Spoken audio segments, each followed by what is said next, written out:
bila PKP ini sampai, bila PKP ini wujud, di mana kerajaan membagi tahu moratorium ni dibuat kepada semua orang yang berhutang, sama ada dia terkesan atau tidak terkesan, dekat sinilah ada peluang. Tidak semua orang di luar sana ada kesan terlalu besar dekat PKP. Moratorium dibagi kepada semua orang, tidak semua orang hilang pendapatannya. Ada orang pendapatannya sama, tidak terganggu, terutama kaki tangan kerajaan. Tetapi dia ada benefit hutang tak perlu dibayar.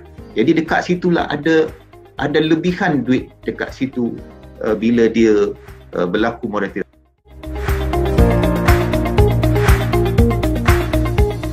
Perlukah saya ambil moratorium ni? Saya bagi tahu dekat ni siapa yang tak ada masalah.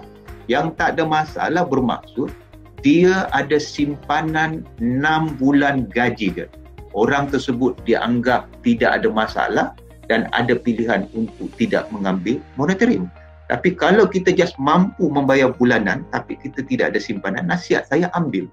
Jadi di akhirnya lebihan duit tadi tu kita boleh simpan, dan di akhirnya bila kita perlu duit nanti, kita tak perlu lagi menggunakan duit orang, duit simpanan tersebut yang kita gunakan.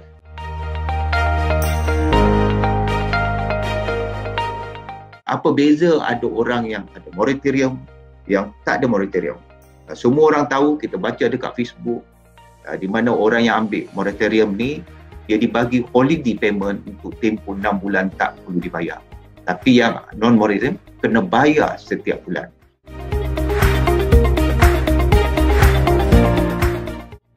Siapa yang layak dapat ni adalah pembiayaan kereta, pembiayaan rumah, pembiayaan peribadi. Tak kredit dapat ke? Tak.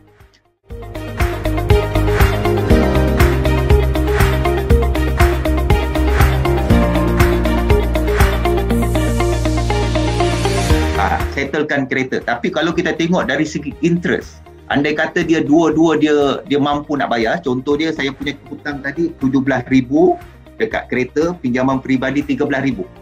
Itu tadi dia punya soalan kan. Satu tinggal setahun, satu tinggal 5 tahun. Dalam tempoh moratorium ni dia ada duit 17,000. Which one I nak settle? Kereta atau pinjaman peribadi? Andai kata duit dia ada dua-dua, saya nasihatkan settle yang 13,000. Sebab 5 tahun tu dah habis, berarti tinggal setahun lagi dia dapat keluar daripada hutang kereta. Kena diingat Rule 78 kereta, apabila kita tadi berhutang tempohnya 9 tahun, kita tadi membayar 9 tahun tinggal setahun. Sebenarnya setahun yang kita bayar terakhir tu tidak ada interest lagi. Kita just bayar pokok saja. Sebab tu, walaupun kita bayar awal tadi, dia tak bagi rebate yang banyak. Sebab tadi interest tu dah habis kita bayar di tempoh yang awal. Jadi, antara tempoh yang panjang dengan tempoh yang pendek, andai kata duit kita cukup, settlekan tempoh yang panjang nak settle berbanding dengan tempoh yang pendek. Conclusion untuk tadi soalan tu, antara pinjaman peribadi dengan kereta, settlekan pinjaman peribadi, baru dia settle kereta dia.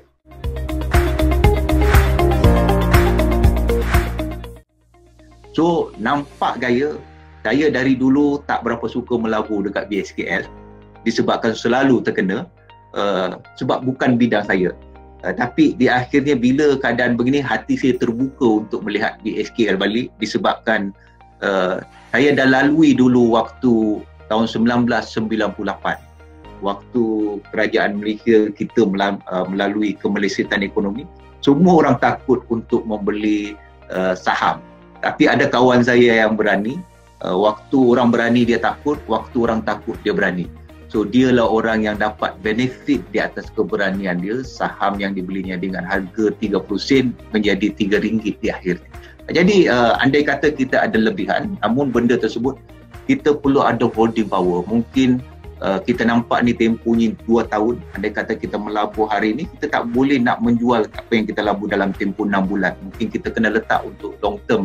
Ini saya memang pun tak payah bayar sekarang, apa salah saya simpan duit tersebut untuk membeli saham dekat BSKL, dan akhirnya kita dapat benefit sebab kita ada lebihan duit tersebut.